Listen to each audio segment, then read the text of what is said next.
नमस्कार। राजस्थान की तमाम फटाफट खबरों में आपका स्वागत है। राजस्थान की खबरों के लिए आपसे निवेदन की यदि आपने हमारे चैनल को सब्सक्राइब नहीं किया तो कृपया करके आपके अपने चैनल को सब्सक्राइब कर लें। आप सब्सक्राइब करते हैं तो हमें हिम्मत होती है सही और सच्ची खबरें आप तक पहुंचाने की, वरना मीडिया में किस तरह की खबरें आपको पेश की जा रही है यह आप भली भांति जानते हैं। तो क्या है आज की वो बड़ी खबरें जो आपको मीडिया शायद नहीं बताए या कम बताए या उस पर चर्चा ही नहीं करे, या चर्चा भी करे तो नेगेटिव रूप में चर्चा करे। तो क्या है आज की वो बड़ी खबरें। राजधानी में कर्मचारियों का शक्ति प्रदर्शन हुआ। जी हां, कर्मचारियों ने चेतावनी दी, मांगे नहीं मानी तो करेंगे हड़ताल। राजधानी में सोमवार को प्रदेश भर से आए लाखों कर्मचारियों ने सरकार के खिलाफ शक्ति प्रदर्शन किया। यह शक्ति प्रदर्शन 7 संकल्प और 11 सूत्री मांगों के समर्थन में किया गया। राजस्थान राज्य कर्मचारी संयुक्त महासंघ के आह्वान पर कर्मचारियों ने सरकार के खिलाफ मोर्चा खोल दिया। अपनी विभिन्न मांगे लिखी तख्तियां लेकर कर्मचारी रामनिवास बाग से 22 गोदाम तक रैली के रूप में रवाना हुए। रैली जबरदस्त रही और इतनी लंबी थी कि अग्रिम हिस्सा जब अहिंसा सर्किल तक पहुंच चुका था तब अंतिम हिस्सा रामनिवास बाग में ही था। रास्ते में जाम की स्थिति बनी रही। 7 संकल्प लिए गए। पदोन्नति व वेतन विसंगति दूर करना, ओपीएस सुनिश्चित रखना, संविदा कर्मियों का नियमितीकरण, स्थानांतरण नीति, निगम बोर्ड का निजीकरण बंद करना, कर्मचारियों का मान सम्मान सुनिश्चित करना। रैली के बाद कर्मचारी 22 गोदाम सर्किल पर पास सभा के रूप में एकत्रित हो गए। यहाँ महासंघ के प्रदेश अध्यक्ष महावीर शर्मा सहित अन्य पदाधिकारियों की उपस्थिति कई फैसले लिए गए। इनमें वक्ताओं ने अपने संकल्पों के साथ सरकार को राज्य कर्मचारियों की हड़ताल की चेतावनी दी और बजट प्रस्तुत किए जाने के दौरान समानांतर रूप से सद्बुद्धि यज्ञ किए जाने की घोषणा भी की। यह भी कहा गया कि यदि 31 मार्च तक 7 संकल्पों पर प्रभावी कार्रवाई नहीं की गई तो महासंघ बड़ा आंदोलन करेगा। महासंघ के प्रदेश अध्यक्ष महावीर शर्मा ने सभा में कहा कि सरकार अधीनस्थ सेवा के कर्मचारियों के साथ लगातार वादा खिलाफी कर रही है। अब महासंघ कर्मचारियों का शोषण और बर्दाश्त नहीं करेगा। महासंघ के प्रदेश महामंत्री महावीर सियाहग ने कहा कि प्रदेश के कर्मचारियों ने अब सरकार को आईना दिखाया है। महासंघ के वरिष्ठ उपाध्यक्ष तेज सिंह राठौड़ व बन्ना राम चौधरी ने कहा कि महारैली से पूर्व महासंघ के पदाधिकारियों ने प्रदेश के सभी जिलों में संघर्ष चेतना यात्रा निकालकर सभी जिलों में पहुंचकर कर्मचारियों से संवाद कायम किया। राजस्थान में 20 लाख लोगों को जनवरी की सामाजिक सुरक्षा पेंशन नहीं मिलेगी, लेकिन आपने इसकी कितनी बड़ी चर्चा देखी? यह आप मीडिया चैनल्स पर आप देख सकते हैं। 20 लाख से अधिक लोगों को पेंशन नहीं, लेकिन कहीं पर भी कोई चर्चा नहीं, कहीं पर भी कोई पीड़ितों के बयान नहीं। क्या कमी रही, क्या सुधार हो सकता है, इस पर भी कोई कवरेज नहीं। इन पेंशनधारियों को दिसंबर तक वेरिफिकेशन नहीं कराया गया है। प्रदेश में 91,83,333 सामाजिक पेंशन लाभार्थी है। वहीं जयपुर में पहली बार 24 कैरेट के 10 ग्राम सोने के भाव 1,44,000 रुपए के पार चला गया। वहीं 1 किलो चांदी 2,65,000 रुपए के पार पहुंच गई। एक महीने में सोना 6% तो चांदी 30% महंगी हो चुकी है। इसकी भी आपने कहीं पर भी कोई चर्चा नहीं देखी होगी। जिन घरों में शादियां हैं उनके माता पिता को तो इसका भार पड़ा ही होगा। आपने कहीं पर भी कोई चर्चा या कहीं पर भी कोई पीड़ितों के बयान नहीं देखे, क्योंकि इनके यदि पीड़ितों के बयान होंगे तो आपके मन में सवाल होंगे। इससे ज्यादा चर्चा कवरेज आप बांग्लादेश की देखते होंगे। राजस्थान के सबसे बड़े हॉस्पिटल एसएमएस हॉस्पिटल के ट्रॉमा सेंटर में सोमवार रात 11 बजे उस समय हड़कंप मच गया जब पॉली ट्रॉमा आईसीयू में पाइपलाइन लीकेज के कारण पानी भर गया।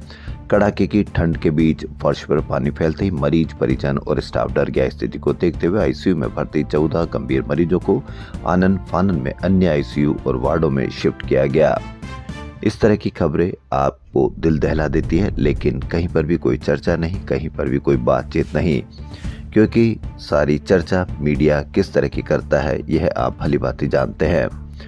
मकर संक्रांति पर्व पर पतंगबाजी के दौरान होने वाले घायलों के इलाज के लिए एसएमएस अस्पताल के ट्रॉमा सेंटर में विशेष इंतजाम किए गए हैं।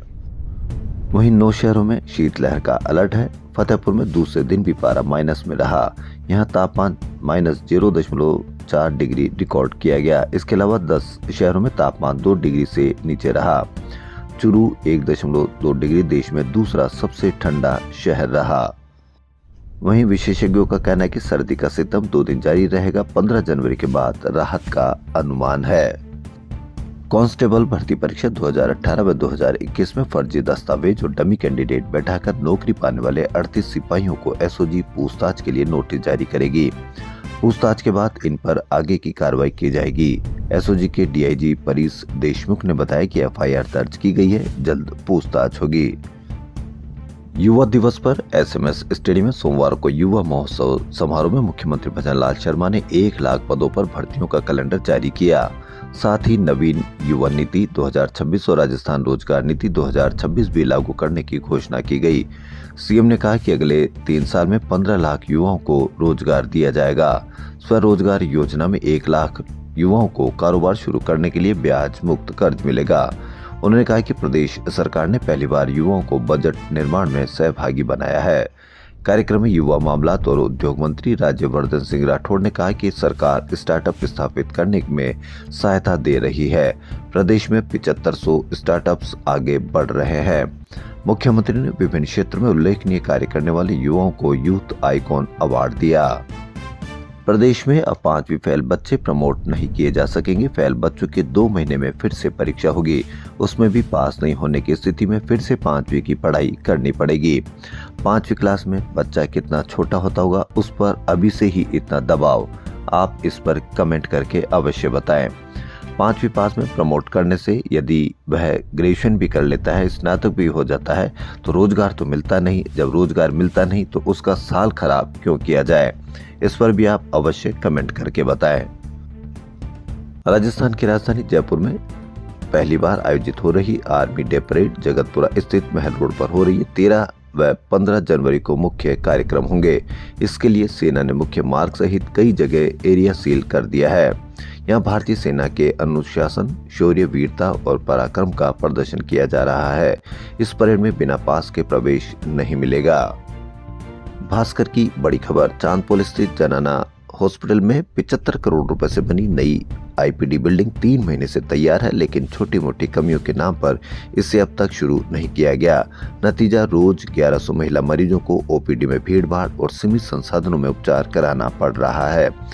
1100 महिलाएं या 1100 मरीज के आने के बावजूद भी एक भी शिकायत कोई भी दर्ज नहीं करवाता है कि भीड़ भाड़ क्यों है, सीमित संसाधन क्यों है, डॉक्टर क्यों नहीं है, जांचें समय पर क्यों नहीं होती। यदि 1100 में से अधिक महिलाएं इस प्रकार की शिकायत दर्ज कराए तो जरूर सरकार, शासन, प्रशासन इस पर हरकत में आएगा। लेकिन नहीं, हम बांग्लादेश की खबर सुन के हमारे खून में उबाल आ सकता है, लेकिन हम कहीं पर भी शिकायत नहीं कर सकते हैं। राजस्थान लोक सेवा आयोग ने सोमवार को वरिष्ठ अध्यापक भर्ती 2024 में पदों का वर्गीकरण जारी कर दिया। आयोग ने इस भर्ती का नोटिफिकेशन दिसंबर 2024 में जारी किया था, लेकिन नोटिफिकेशन में कैटेगरी वाइज पदों का वर्गीकरण नहीं था। वर्गीकरण के अभाव में इस भर्ती की परीक्षा के बाद परिणाम अटका हुआ था। अब आयोग ने 13 महीने बाद इस भर्ती में पदों का वर्गीकरण जारी किया है। इससे इस भर्ती के परिणाम की राह खुल गई है। बेरोजगार अभ्यर्थी लंबे समय से वर्गीकरण जारी करने की मांग कर रहे थे ताकि परिणाम जारी हो सके। अब देखना यह है कि कब तक परिणाम जारी किया जा सकता है। वकील का ही अपहरण कर दिया गया। जी हां, मारपीट की गई, परिजनों से ऑनलाइन फिरौती भी ली गई। 7 आरोपियों को गिरफ्तार किया गया है। जयपुर के सांगनेर में सड़क पर हुई मामूली कहासुनी कुछ ही घंटों में संगीन अपराध में बदल गई। एक हल्की कार टक्कर के बाद हुए विवाद में बदमाशों ने एक युवा वकील का अपहरण कर लिया।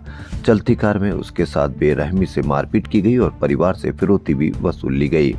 सूचना मिलने पर सांगनेर थाना पुलिस ने तेजी दिखाते हुए वकील को सकुशल मुक्त कराया और वारदात में शामिल 7 आरोपियों को गिरफ्तार कर लिया गया। यूनेस्को विश्व हेरिटेज सिटी के दर्जे के बाद 4 दीवारी हालात और ज्यादा बदतर होते जा रहे हैं। हेरिटेज सिटी के संरक्षण के लिए निगम आयुक्त गौरव सैनी ने 4 दीवारी का पैदल दौरा किया तो बिगड़ते स्वरूप को देखकर नाराजगी जताई। दौरा करने पर उनको गंदगी मिली, लेकिन आम जनता जो वहां रहती है कहीं पर भी कोई शिकायत नहीं करती है। क्यों आयुक्त को चक्कर काटना पड़े, क्यों आयुक्त को इस तरह से निरीक्षण करना पड़े?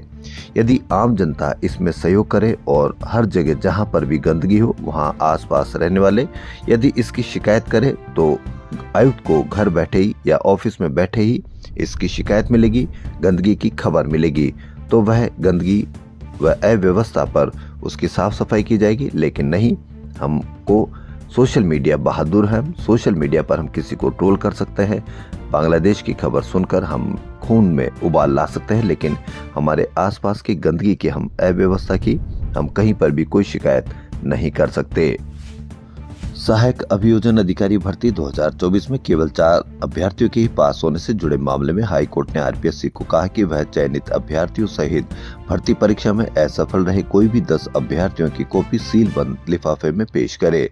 वहीं प्रार्थी के अभ्यर्थियों को भी परीक्षा में प्राप्त हुए कुल अंकों की जानकारी देने के लिए कहा है। मकर संक्रांति पर्व पर पतंगबाजी के दौरान मांझे से कटे पक्षियों को समय पर उपचार उपलब्ध कराने के लिए दिशा में इको रेस्क्यू फाउंडेशन व श्री दिगंबर जैन मंदिर ट्रस्ट मालवीय नगर ने एक सराहनीय पहल की है। परिंदों की जान बचाने के लिए बर्ड बाइक एम्बुलेंस दौड़ेगी ताकि मांझे से घायल पक्षियों को त्वरित उपचार मिल सके। राजधानी जयपुर में मंगलवार को धूमधाम से लोहड़ी महोत्सव मनाया जाएगा। विशेष रूप से राजा पार्क मुख्य चौराहे पर शाम 7 बजे लोहड़ी पर्व मनाया जाएगा।